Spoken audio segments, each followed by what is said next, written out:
Hello everyone, कैसे हैं आप सभी। मैं वर्तिका एजुकेशन एकेडमी के प्लेटफॉर्म पे आपका बहुत बहुत स्वागत करती हूँ। कैसे हैं आपके सब परिवार में, आपके फ्रेंड, आपके फैमिली सब ठीक है? बिल्कुल, बहुत अच्छी बात है। और आपकी पढ़ाई कहाँ तक चल रही है? आपने जितनी भी पुरानी वीडियोस थी सब अच्छे से देखी? ठीक है, बिल्कुल। तो आज हमारा जो टॉपिक चल रहा था वो चल रहा था एक्सेल। ठीक है, तो आज मैं आपको एक ये दिखाने वाली हूँ स्क्रीन पर कि एक्सेल में आपके कौन कौन से टॉपिक हम इसमें कवर करेंगे और किन किन टॉपिक से आपके मल्टीपल क्वेश्चंस बनते हैं। तो आज हम थोड़ा सा एक वीडियो सिर्फ इसकी डिस्कस करने वाले हैं। ठीक है, तो देखिएगा स्क्रीन पर।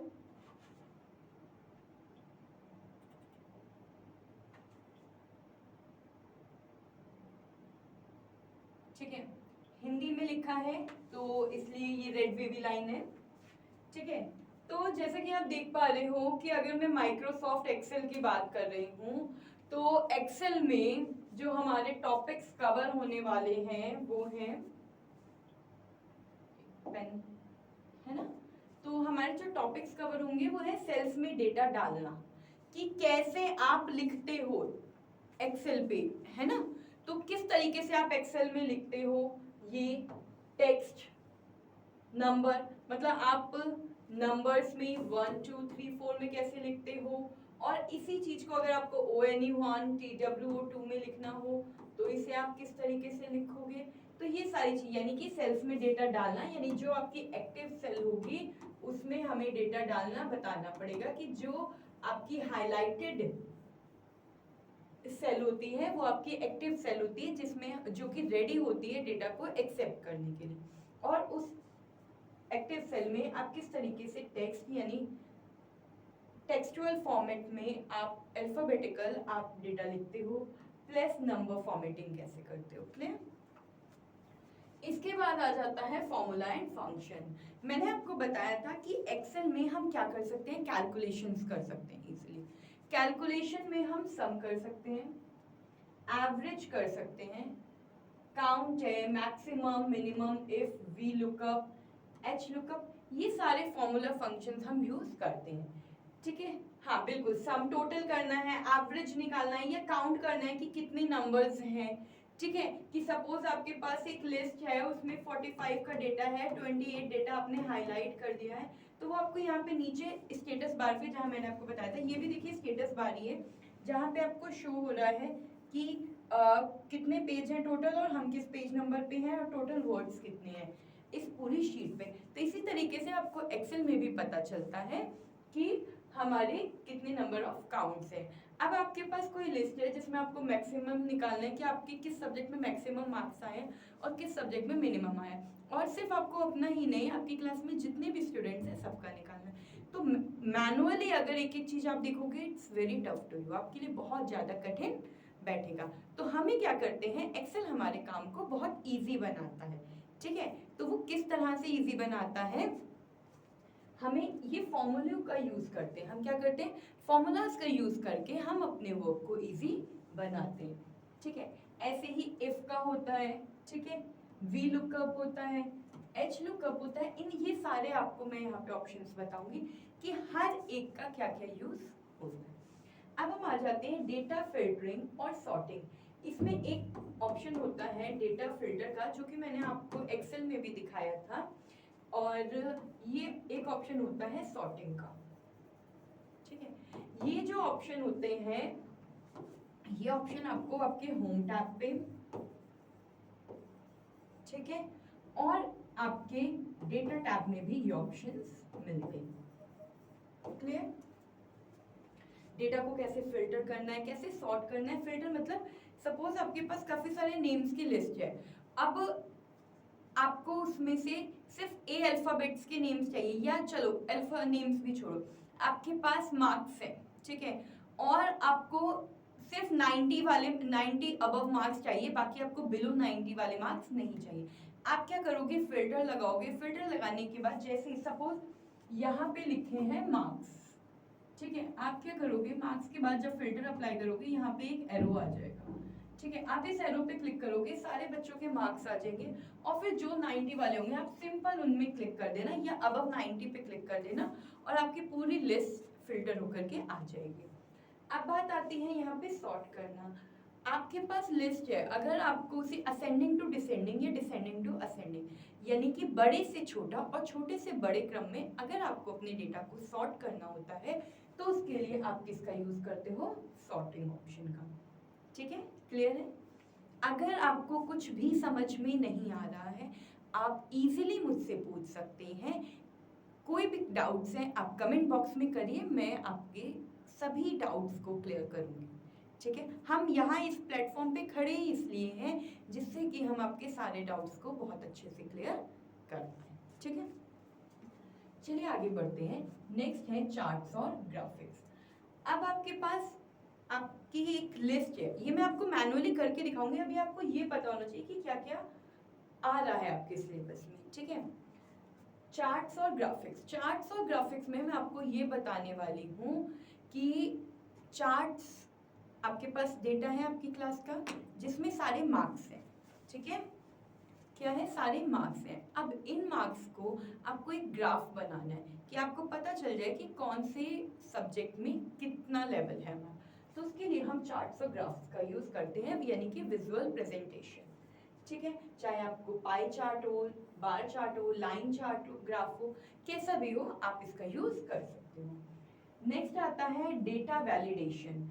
डेटा वैलिडेशन में क्या होता है, सेल्स में डेटा की वैधता ये सुनिश्चित करता है कि डेटा में कितना डेटा है जो हमारा वैलिड है, इसे चेक करने के लिए पाइवट टेबल का हम यूज करते हैं। बड़े डेटा सेट्स की अगर हमें एक छोटी समरी तैयार करनी होती, कहते हैं ना कि ये तो बहुत लेंदी चैप्टर है, आप बस इसका मुझे समरी बता दो। तो अगर किसी डेटा की आपको छोटी समरी प्रिपेयर करनी होती है तो आप पाइवट टेबल की हेल्प से इसे करते हो। कंडीशनल फॉर्मेटिंग यानी कि सेल्स को विशेष शर्तों पे हम पूरा करते हैं। कंडीशनल फॉर्मेटिंग डिफरेंट टाइप्स की होती है, टॉप एंड बॉटम भी होती है, कलर बार भी होती है, कलर स्केल भी होती है, बार स्केल भी होती है, तो ये डिफरेंट टाइप्स की होती है। ये सारा आ गया आपका माइक्रोसॉफ्ट एक्सेल के अंदर। ठीक है, अब एक्सेल में ही एक टॉपिक और होता है हमारा जो कि होता है सांख्यिकी, स्टैटिस्टिक। ठीक है, इसमें क्या है कि डेटा संग्रहण और प्रस्तुति यानी कि डेटा को एक साथ कलेक्ट करना, इकट्ठा करना और फिर उसका एक चार्ट प्रिपेयर करना। सांख्यिकी यानी कि मीन, मीडियन, मोड निकालना। विचलन माप यानी कि स्टैंडर्ड डाइवेशन यानी कि एक रेंज के अकॉर्डिंग वर्क करना कि किस फॉर्म में आपका डेटा जाएगा। सांख्यिकी ग्राफ यानी कि हिस्टोग्राफ, बॉक्स प्लॉट्स, जैसे आपने देखा होगा बड़े बड़े प्लॉट्स होते हैं, चार्ट्स होते हैं, उनका ग्राफ तैयार करना है।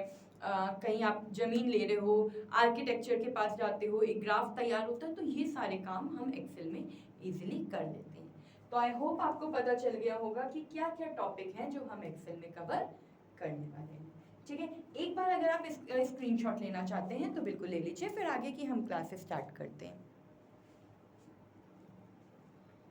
ठीक है, बिल्कुल, चलिए।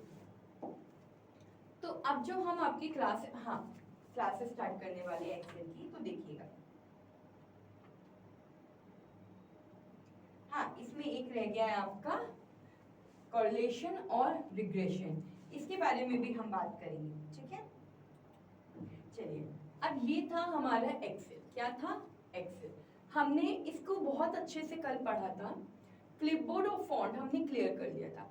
अलाइनमेंट क्या है आपको पता है कि ये लेफ्ट अलाइनमेंट है, ये सेंटर अलाइनमेंट है, ये हमारा राइट अलाइनमेंट। इन्हीं अलाइनमेंट्स में अगर आपको यहाँ बीच में सेंटर में मतलब ऊपर लिखना है तो आप लेफ्ट के ऊपर वाला अलाइनमेंट लोगे, सेंटर में मिड में लिखना है तो आप सेंटर अलाइनमेंट लोगे, और ये राइट का अलाइनमेंट है। अब देखिए ये जो सेल है आपकी, ये जहाँ पे ये चारों ओर हाईलाइटेड है, ये क्या है हमारी, ये होती है हमारी एक्टिव सेल। यानी कि हम यहाँ पे लिख सकते हैं क्योंकि यहाँ पे कर्सर है, हम यहाँ पे नहीं लिख सकते क्योंकि यहाँ पे कर्सर नहीं है। क्लियर हुआ यहाँ तक। अब जब यहाँ पे कर्सर नहीं है, यहाँ पे कर्सर है, इन दैट मीन्स ये सेल रेडी है लिखने के लिए। देखिए जैसे मैंने यहाँ पे लिखा एजुकेशन, यानी कि ये यहाँ पे लिखा जा रहा है और कहीं लिखा नहीं जाएगा। ठीक है, अगर मुझे सपोज यहाँ लिखना है तो ये जहां पे भी आपका ये बॉक्स आएगा, जहां पे भी ये कर्सर होगा, इसे हम कहते हैं एक्टिव सेल। क्या कहते हैं इसे? एक्टिव सेल कहते हैं। ठीक है, अब आपको मैं एक चीज दिखाती हूँ, देखिएगा। ये है एजुकेशन, क्या आप देख पा रहे हैं स्क्रीन पर भी? यहाँ पे लिखा मैंने एकेडमी। ठीक है, अब यहाँ पे क्लिक कर दिया। ठीक है, स्क्रीन पर देखिए बहुत अच्छे से। अब मुझे इसे लेफ्ट अलाइनमेंट में तो ये है ही है, मुझे इसे सेंटर अलाइन करना है। क्या करना है? सेंटर अलाइन करना है। देखो मैंने सेंटर पे क्लिक कर दिया, ये सेंटर पे आ गया, बट ये सेंटर पे नीचे आया है। हम रोज और कॉलम्स को अपने अकॉर्डिंग उसका साइज, हाइट, विड्थ चेंज कर सकते हैं। मैं आपको बताऊंगी कि कैसे करना है अभी। ठीक है, अभी हम बेसिक टू एडवांस चल रहे हैं, तो बहुत ध्यान से सुनिएगा। एजुकेशन यहाँ लिखा है। अब एजुकेशन जब हमने लिखा, मुझे ये चाहिए it should be in the centre. तो मैं क्या करूँगी, सेंटर के ऊपर वाला पार्ट है, इस पे मैं क्लिक कर दूंगी और ये क्या हो जाएगा? मिडिल अलाइन होता है, देखिए ये। और यहाँ पे क्लिक करेंगे, हमारा डेटा यहाँ पे शिफ्ट हो जाएगा। अब देखिएगा, अगर मैं इसे लेफ्ट अलाइन करती हूँ तो लेफ्ट, राइट अलाइन करती हूँ तो राइट। लेफ्ट में अगर मैं इसे लेफ्ट ऊपर करती हूँ तो ये टॉप पे पहुंचता है, और अगर राइट में करती हूँ तो ये बॉटम, और यहाँ पे करती हूँ तो ये नीचे आएगा। ठीक है, क्लियर हुआ यहाँ तक सभी को? ठीक है, तो आपको अलाइनमेंट यानी कि ये पार्ट अच्छे से क्लियर हो गया। अब हम अलाइनमेंट के इस पार्ट पे आते हैं। देखो कैसे पार्ट ये है, ये है ओरिएंटेशन। ठीक है, आपको जैसे भी अपनी सेल को, ठीक है, जैसे भी अपने टेक्स्ट को अगर आपको रोटेट करना है तो आप इजीली यहाँ से कर सकते हो। यानी कि angle counter clockwise, angle clockwise, vertical text, rotate text up, rotate text down, format cell alignment. आप कैसे भी इस टेक्स्ट को आप इजीली रोटेट कर सकते हो। क्लियर? देखिएगा कैसे। और सबसे पहले आप मुझे बताओ इसको क्या कहते हैं। देखो आप, ओरिएंटेशन क्या कहते हैं? ओरिएंटेशन। और इसकी शॉर्टकट की प्रेस 1 फॉर मोर हेल्प। मैंने आपको F1 to F12 सारी आपको फंक्शन की समझाई थी, इजीली समझाई थी। ठीक है, तो अगर आपको किसी भी हेल्प, सबसे पहले हम क्या करते हैं, किसी की हेल्प करते हैं, और हेल्प करने के लिए हम कौन सी शॉर्टकट की यूज करते हैं? F1। क्लियर है?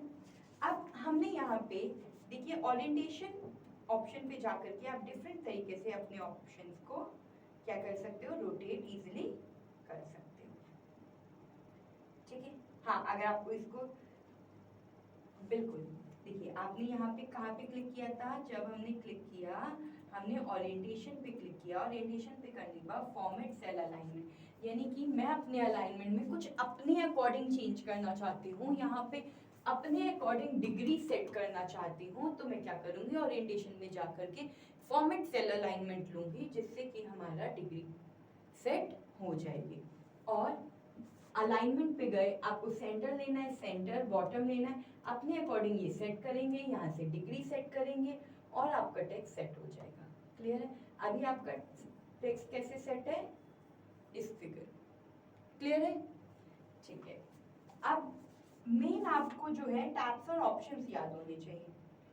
ये जो होता है, ये होता है आपका इंडेंट डिक्रीज, और ये होता है इंडेंट इंक्रीज। देखो इंडेंट डिक्रीज का क्या ऑप्शन होता है, आपने इसको पे क्लिक किया, ठीक है, ये इस तरीके से आ गया। फिर अगर आप क्लिक करोगे, ये वापस इस तरीके से अपने फॉर्म में चला जाएगा। नेक्स्ट आते हैं रैपिंग टेक्स्ट। देखो रैपिंग टेक्स्ट का मतलब मैं बताती हूँ क्या होता है। यहाँ पे मैंने लिख दिया एकेडमी, ठीक है, यहाँ से मैं एकेडमी डिलीट कर देती हूँ। अब मैंने जब यहाँ पे लिख दिया है एकेडमी, तो आप देख पा रहे हो ये यहाँ पे पूरा नहीं आ रहा है, ये इस सेल पे पूरा नहीं आ रहा है। आपको लग रहा होगा ये दूसरी सेल हमने बी पार्ट ले लिया, बट हमने बी पार्ट नहीं लिया, ये सिर्फ एकेडमी ए पार्ट पे ही है इसके। देखो कैसे पता चलेगा आपको, जब हम ए वाली एक्टिव सेल पे क्लिक करेंगे, यहाँ पे पूरा लिखा हुआ आ जाएगा एजुकेशन एकेडमी, और जब आप बी पे क्लिक करोगे तो यहाँ पे कुछ भी लिखा नहीं आएगा, यानी कि बी पार्ट पे कुछ भी नहीं लिखा है, सिर्फ ए पार्ट पे आपका लिखा हुआ है एजुकेशन एकेडमी। ठीक है, हमने क्या किया, एजुकेशन एकेडमी पे क्लिक किया और रैप टेक्स्ट पे जब क्लिक करोगे ऑटोमेटिक आपका जो एक्स्ट्रा पार्ट था एकेडमी का टेक्स्ट का वो ऑटोमेटिकली उठ करके नीचे आ जाएगा और वो अपनी जगह खुद बना लेगा। ठीक है, क्लियर हुआ? रैप टेक्स्ट का मतलब समझ में आया कि नहीं आया ये बताइए। बेसिकली जो होता है रैप टेक्स्ट का मतलब होता है, तो यानी कि रैप टेक्स्ट का मतलब ये होता है कि अगर आपका कोई भी टेक्स्ट डेटा सीमा के यानी कि आपकी सेल के बाहर जा रहा है तो उसे सीमा के अंदर यानी उसे अपनी सेल के अंदर ही रखने का काम कौन करता है, रैप टेक्स्ट करता है। ठीक है, अब जैसे सपोज ये हटा दो, यहाँ से रिमूव कर दो, यहाँ पे मैंने लिखा एजुकेशन, ठीक है एकेडमी। अब मैं चाहती हूँ कि ये इस तरीके से ना आए, ये आए पूरा सेंट में, जिससे कि तो हम इसके लिए मर्जेंट सेंटर का यूज करें। आपने देखा होगा आपकी कोई लिस्ट होती है और उस लिस्ट को मुझे सेंटर में अपने स्कूल का नाम चाहिए, यहाँ पे सीरियल नंबर, यहाँ स्टूडेंट नेम, यहाँ डेट ऑफ बर्थ, यहाँ उसका एड्रेस, यहाँ कॉन्टेक्ट नंबर, यहाँ आधार नंबर। अब मुझे यहीं तक डेटा चाहिए तो मैं क्या करूँगी, और मैं चाहती हूँ उसके ऊपर मेरे स्कूल का नाम प्रॉपर ऑटोमेटिक फिट हो, तो इसीलिए यहाँ पे हम एजुकेशन एकेडमी लिख देते हैं। और फिर सपोज आपका 5 या 10 स्टूडेंट्स का डेटा है तो आप इसे जब सेलेक्ट करोगे तो ये ऑटोमेटिक यहीं तक ही आएगा, क्योंकि आपने ऑलरेडी यहाँ तक अपनी डेटा को फर्स्ट हेडिंग को मर्ज करके रखा है और इसके बाद यहाँ पे आप अपनी सारी डिटेल्स पुट कर सकते हो। तो मर्ज एंड सेंटर, आपके डेटा को मर्ज और सेंटर करने का काम किसका होता है, मर्ज एंड सेंटर ऑप्शन का होता है। क्लियर है? हाँ, आप यहाँ देखो इसके एरो पे जब हम क्लिक करेंगे ये ऑप्शन भी यही दिया हुआ है मर्ज एंड सेंटर। तो merge and center, merge and across, यानी कि अगर राइट में चाहिए सिर्फ मर्ज करनी है ये वाला पार्ट और ये वाला पार्ट तो भी कर सकते हो, और अगर इसे आपको अनमर्ज करना है तो भी कर सकते हो। देखो कैसे, आपने क्या किया, यहाँ पे क्लिक किया, यहाँ क्लिक करने के बाद आपने इस पे अनमर्ज सेल पे क्लिक कर दिया, देखो पुरानी सेल हमारी आ गई, तो इस तरीके से आ गया। अगर मर्ज एंड सेंटर करना है तो इस पे आप कर सकते हो। क्लियर हुआ? तो यानी कि आपका अब अलाइनमेंट वाला पार्ट भी अच्छे से क्लियर हो गया है। नेक्स्ट ऑप्शन पे आते हैं, नेक्स्ट ग्रुप पे आते हैं जो कि है नंबर। क्या है, नंबर। सपोज मैंने यहाँ पे लिखा है 2500, यहाँ लिखा है 3600, बट मैं चाहती हूँ इसके बाद 0.00 आए। क्या है, 0.00 आए, तो मैं क्या करूँगी, यहाँ पे क्लिक करूँगी, जनरल ऑप्शन पे जाऊंगी। जब जनरल ऑप्शन पे जाते हैं तो आप देखिए यहाँ पे बहुत सारे ऑप्शन दिए हुए हैं। नॉर्मल अगर नंबर चाहिए 0.00 लगा के तो आ जाएगा, करेंसी में चाहिए कि 2500 तो इस फॉर्म में आ जाएगा, अकाउंटिंग, शॉर्ट डेट लिखनी है, लॉन्ग डेट लिखनी है, प्रॉपर मतलब मंथ का नाम आए, अगर शॉर्ट डेट मतलब 11 आ गया और लॉन्ग डेट यानी कि नवंबर आया, time, percentage, fraction, scientific, text, यानी कि अगर इन सब में कुछ भी लिखना है आपको तो आप इजीली लिख सकते हो इसमें। और मोर नंबर फॉर्मेट पे क्लिक करके अगर आपको और नंबर फॉर्मेट चाहिए तो वो भी आप ले सकते हो। देखिए कैसे, ठीक है। जब मैंने यहाँ मोर नंबर फॉर्मेट पे क्लिक किया तो मोर नंबर फॉर्मेट पे क्लिक करने के बाद ये एक डायलॉग बॉक्स है जो आपकी स्क्रीन पर आता है।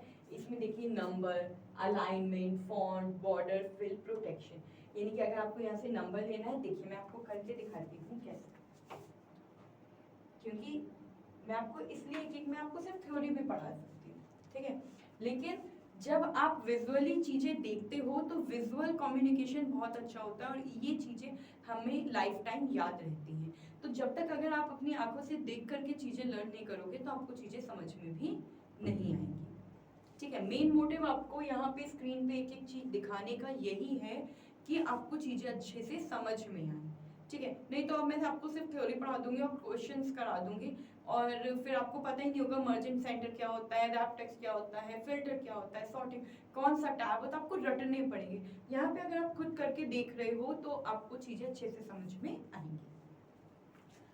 देखिए अब मैंने क्या किया, मैंने 2500 पे क्लिक किया था और मुझे ये चाहिए करेंसी में, मैंने करेंसी पे क्लिक किया, ओके कर दिया। अब आप देखिए ये इस तरीके के फॉर्मेट में, करेंसी के फॉर्मेट में चेंज हो गया और ऑटोमेटिक इसके आगे रुपीस में लिख के आ गया। ये 2500 से 2500, वैल्यू वही है, बस प्रेजेंट करने का तरीका अलग है, ठीक है।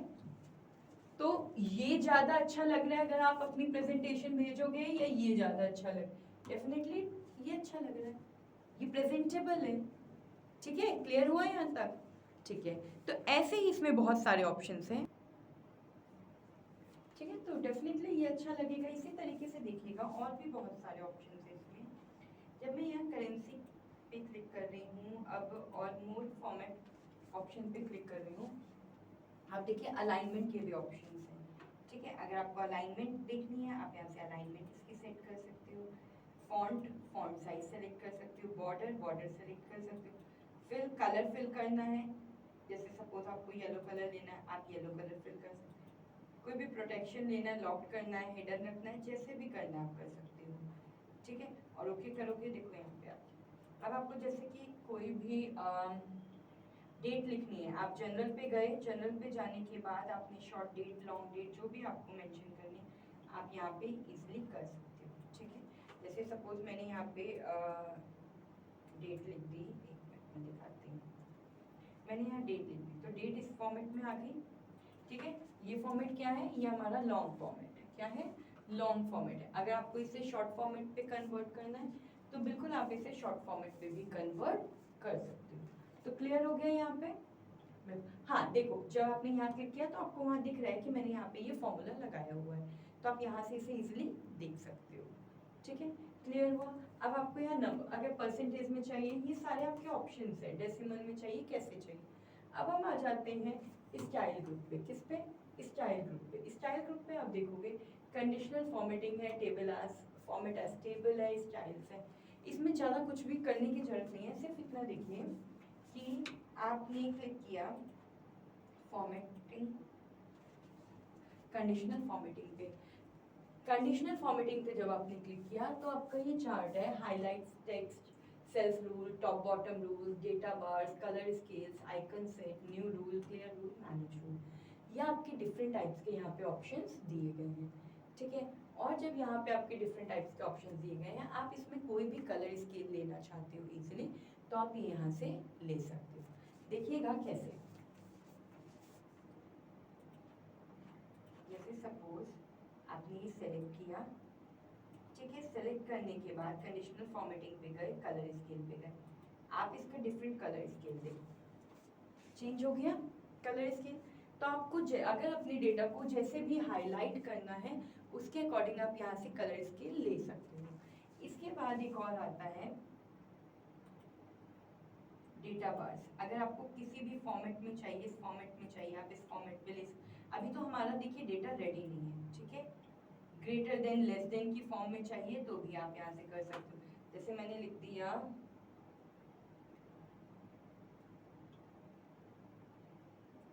सपोज 2000, ठीक है। और 2000 मैंने यहाँ लिख दिया है अपना ग्रेटर देन, कि इससे ज़्यादा होगा तो अगर ग्रेटर इससे ज़्यादा है वैल्यू तो light read with dark red text, ठीक है। देखिएगा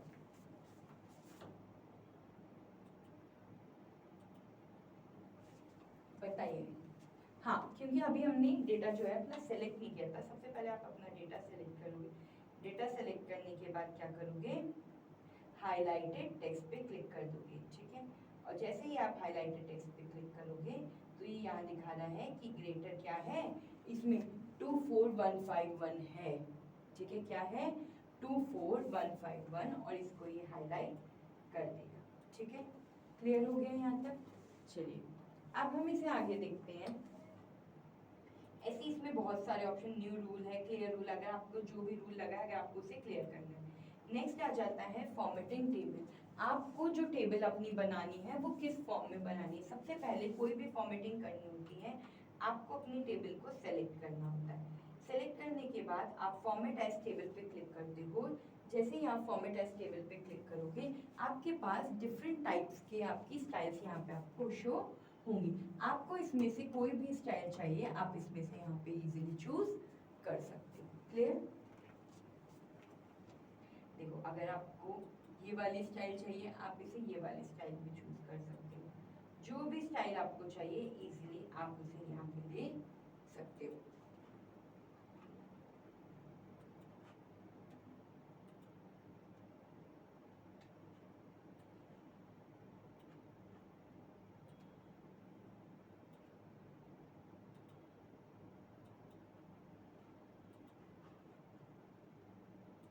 ठीक है, क्लियर है? यानी कि आप डिफरेंट टाइप्स की अपनी स्टाइल ले सकते हो। यहाँ कॉलम 1 आ गया है, कॉलम 1 में यहाँ आपकी डिटेल्स होंगी, जो भी आपका डेटा होगा कि इसमें से आप ब्लैंक सारे सेलेक्ट करना चाहते हो या जो ब्लैंक है वो सेलेक्ट करना चाहते हो या कलर वाले सेलेक्ट करना चाहते हो, क्लियर फिल्टर फ्रॉम कॉलम करना चाहते हो, असेंडिंग टू डिसेंडिंग में या डिसेंडिंग टू असेंडिंग में कन्वर्ट करना चाहते हो, किस तरीके से आप इसे कन्वर्ट करना चाहते हो यहाँ से आप लिख सकते हो।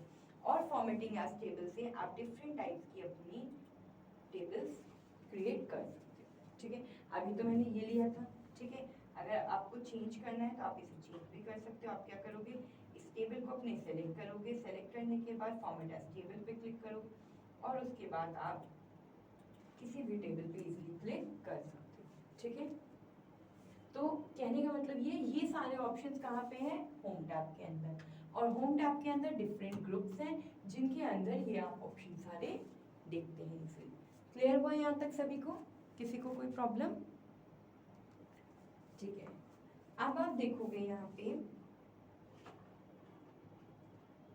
ये है आपकी स्टाइल्स कि किस तरीके से आपको अपनी स्टाइल्स चूज करनी है। आप चाहो तो आप इसे नॉर्मल, बैड, गुड, न्यूट्रल, जैसे इस क्लास में बच्चों को हम देते हैं ना, रिमार्क्स देते हैं कि ये गुड चाइल्ड है, ये एवरेज चाइल्ड है, ये एक्सीलेंट चाइल्ड है, तो उसके अकॉर्डिंग आप इसका कलर कॉम्बिनेशन यहाँ पे चूज कर सकते हो या फिर अपना भी खुद की एक नई स्टाइल क्रिएट कर सकते हो। इसके बाद आता है titles and headings. Heading 1, heading 2, heading 3, heading 4, title और टोटल। यानी कि जो बिलो 20% है वो, जो बिलो 20% से ऊपर है, यहाँ पे आप मतलब अपनी रेंज लिखोगे और उसके अकॉर्डिंग आप उसका कलर डिसाइड करोगे और ऑटोमेटिक उसके अकॉर्डिंग उसके रिमार्क्स इजीली आ जाएंगे आपके पास। क्लियर हुआ यहाँ तक, कोई प्रॉब्लम?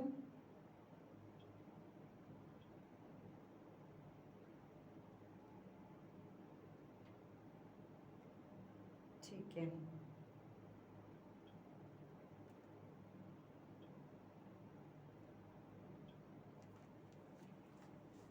अब हम चलते हैं न्यू स्टाइल कैसे क्रिएट करनी है। बिल्कुल मैं बताती हूँ। देखिए, आपके में न्यू स्टाइल क्रिएट करने को नहीं आएगी, आपके में सिर्फ ऑप्शंस और टैब्स पूछेगा। वो आपसे क्या पूछेगा, ऑप्शंस एंड टैब्स। ठीक है, यहाँ पे आपने न्यू स्टाइल पे क्लिक किया, स्टाइल 1, जो भी आपको इसको स्टाइल को अपना नाम देना है, नाम किस फॉर्मेट में चाहिए, कैलिब्री चाहिए फॉन्ट या कोई और चाहिए, और क्लिक कर दोगे ओके पे। या कोई भी फॉर्मेट चूज करना चाहते हो तो यहाँ से फॉर्मेट भी चूज कर सकते हो। ये वो आपसे सिर्फ ये पूछेगा क्या हम खुद की स्टाइल क्रिएट कर सकते हैं, खुद की टेबल क्रिएट कर सकते हैं, बिल्कुल कर सकते हैं। अब देखो, जैसे कि यहाँ पे मैंने लिख दिया था, मुझे 25 और 3600, 2500 और 3600 के बीच में एक रो और चाहिए। ठीक है, या एक कॉलम और चाहिए, तो हम क्या करेंगे, मैं यहाँ पे क्लिक करूंगी। क्लिक करने के बाद आप देखो इंसर्ट का यहाँ ऑप्शन है। होम टैब में सेल्स ग्रुप के अंदर इंसर्ट का ऑप्शन होता है। आप जब यहाँ पे क्लिक करोगे तो ये आपसे पूछेगा, क्या पूछेगा, जब आप इसे क्लिक करोगे तो ये आपसे पूछेगा आपको इंसर्ट रो करनी है, बिल्कुल करनी है। मैंने यहाँ पे क्लिक किया इंसर्ट शीट रो पे, और ये देखिए इन दोनों के बीच में मेरी एक रो आ गई जहाँ पे मुझे लिखना था 3000, क्या लिखना था 3000, और मैंने इसे इजीली यहाँ पे लिख दिया है। क्लियर हुआ यहाँ तक आपको, कोई प्रॉब्लम? तो यानी कि चाहे आपको रो इंसर्ट करनी है या आपको कॉलम इंसर्ट करना है। देखिए कॉलम भी हम कैसे इंसर्ट कर सकते हैं, आप यहाँ पे सिंपल क्लिक करोगे और यहाँ पे क्लिक करने के बाद इंसर्ट पे जाओगे, इंसर्ट शीट कॉलम पे क्लिक करोगे। देखो पहले आपके 5 कॉलम्स थे, अब आप, ठीक है, यहाँ पे ये 1 2 3 4 5 6, पहले 6 कॉलम्स थे, यहाँ पे हमने एक कॉलम से ऐड कर दिया है। अब आप यहाँ से, लेकिन कॉलम्स का नंबर भी आप इजीली चेंज कर सकते हो, कर सकते हो, बिल्कुल। देखो इसे मैंने बना दिया 2, इसे बना दूंगी 3, तो यहाँ डिफरेंट आपके कॉलम्स के नाम दिए गए हैं, आप इन्हें इजीली चेंज कर सकते हो। ठीक है, तो आप अपने अकॉर्डिंग यहाँ पे कॉलम के नाम, कॉलम में कुछ भी इसमें टेबल, जरूरी नहीं कि टेबल बन गया है तो इसे आप चेंज नहीं कर सकते। अब आप चाहते हो मैं ये कॉलम 32 जो है इसे डिलीट कर दूं, आपने यहाँ पे क्लिक किया, क्लिक करने के बाद आप डिलीट ऑप्शन पे गए, डिलीट ऑप्शन पे जाने के बाद डिलीट शीट कॉलम पे क्लिक कर दिया और आपकी शीट जहाँ पे नंबर्स लिखे हुए थे वो आपकी शीट क्या हो गई, डिलीट हो गई। क्लियर हो गया यहाँ तक? यहाँ तक आपको सारा समझ में आ गया? किसी को कोई प्रॉब्लम हुई? हाँ बिल्कुल है, क्यों नहीं है, इसकी शॉर्टकट की भी है। जब आप रोज इंसर्ट करते हो या कॉलम इंसर्ट करते हो तो कंट्रोल के साथ अगर आप प्लस की का यूज करोगे तो आपकी शीट इंसर्ट हो जाएगी, और अगर डिलीट करना है तो कंट्रोल के साथ माइनस की का यूज करोगे तो आपकी शीट क्या हो जाएगी, डिलीट हो जाएगी। क्लियर है? हाँ, control plus plus, control plus minus. ठीक है, अब यहाँ आ जाते हैं फॉर्मेट सेल पे। फॉर्मेट सेल पे आते हैं, यहाँ फॉर्मेट सेल की हेल्प से मैंने आपको बताया था ना कि आप हाइट और विड्थ चेंज कर सकते हो। तो देखिए row height, column width, auto fit row, auto fit column, default, यानी अपने आप या तो ये सेट हो जाएगी या अगर आप खुद उसमें कोई वैल्यू डिजिट डालना चाहते हो तो आप खुद भी डाल सकते हो। ठीक है, हाइड करना है किसी कॉलम को, किसी रो को, तो आप हाइड और अनहाइड भी कर सकते हो, रीनेम कर सकते हो, यहाँ से शीट को मूव और कॉपी कर सकते हो, टैब कलर कर सकते हो, प्रोटेक्ट शीट कर सकते हो, लॉक सेल कर सकते हो, फॉर्मेट सेल कर सकते हो, यानी कि यहाँ डिफरेंट टाइप्स के ऑप्शन है। एक बार स्क्रीनशॉट लीजिए, ये ऑप्शंस आपको पता होने चाहिए कि ये ऑप्शंस जो है ये आपकी स्क्रीन पर है। और ये जो ऑप्शंस है ये होम टैब के अंदर सेल्स ग्रुप में फॉर्मेट ऑप्शन के अंदर ये सारे ऑप्शंस आपके आते हैं। क्लियर है? बिल्कुल। देखिए रीनेम है तो रीनेम पे क्या करेंगे, हम जिस शीट पे, जो हमारी एक्टिव शीट है कौन सी है, शीट 1, तो हम इस पे रीनेम शीट पे क्लिक करेंगे। यहाँ पे देखिए शीट 1 जो है हमारी हाईलाइटेड हो गई, इसे मैंने नाम दे दिया है ग्रुप 1। क्या नाम दे दिया है, ग्रुप 1।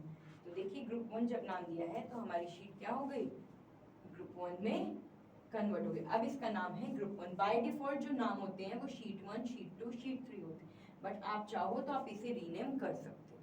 ठीक है, एक तरीके से और रीनेम कर सकते हैं, देखिए कैसे, जो आपकी शीट 2 है, शीट 2 पे आप अपना कर्सर लेके जाओगे, देखिएगा कर्सर लेके गए, राइट क्लिक किया, रीनेम किया, और रीनेम करने के बाद यहाँ पे लिख दिया ग्रुप 2। ठीक है, ग्रुप 2 लिख दिया। देखिए दो तरीके से कर सकते हो, एक तो आप यहाँ पे राइट क्लिक करके रीनेम पे जा सकते हो, और एक तरीका है आपका और कि आप सेल्स के अंदर फॉर्मेट ऑप्शन पे जाओगे और रीनेम पे चले जाओगे। ठीक है, ऐसे ही यहाँ से इंसर्ट डिलीट कर सकते हो, वहां से भी आप डायरेक्ट भी कर सकते हो। कैसे, देखो ग्रुप 1 पे आपने क्लिक किया, ग्रुप 1 पे क्लिक करने के बाद राइट क्लिक किया, राइट क्लिक करने के बाद इंसर्ट पे क्लिक करोगे तो आपकी एक शीट और इंसर्ट होगी, और अगर डिलीट करना है तो फिर से राइट क्लिक करोगे, डिलीट करोगे, आपकी एक शीट कम हो गई। क्लियर है?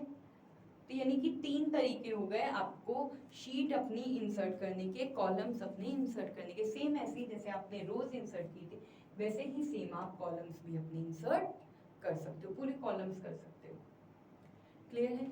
तो आई होप आपको आज का सेशन जो है वो अच्छा लगा होगा।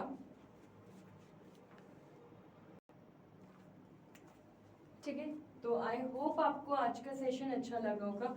कल हम एडिटिंग ग्रुप पढ़ेंगे और उसके बाद इंसर्ट टैब पढ़ेंगे। जल्दी जल्दी करेंगे, जितना आपके लिए जरूरी है उतना ही आपको बताया जाएगा, बट अगर आप ऑप्शंस और टैब्स अच्छे से देख के करोगे तो डेफिनेटली वो आपके लिए बेनिफिशियल होगा। और विजुअल कम्युनिकेशन, जैसे कि मैंने आपको कहा कि ये बहुत इफेक्टिव होता है, ये आपको लाइफ टाइम याद रहता है कि अगर आपको चीज़ें याद हो चाहे ना हो, लेकिन आपको ये रिकॉल होएगा कि अच्छा ये तो मैंने देखा था यहाँ पे। तो इस तरीके के हमारे एक ऑब्जर्वेशन बनता है कि अच्छा ये ऐसे देखा था, यहाँ क्लिक हुआ था और फिर ये ऑप्शन आया था, है ना।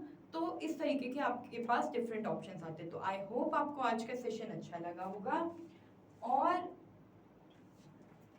अगर आपको कोई भी डाउट्स है किसी भी तरीके के, किसी भी टॉपिक से रिलेटेड, आप प्लीज़ कमेंट बॉक्स में लिख सकते हैं। मैं पूरी कोशिश करूंगी कि आपके हर एक प्रॉब्लम को रिजॉल्व करने की। कल मिलते हैं इसके आगे के टैब्स के साथ, आगे के ग्रुप्स के साथ। तब तक के लिए धन्यवाद, पढ़ते रहिए।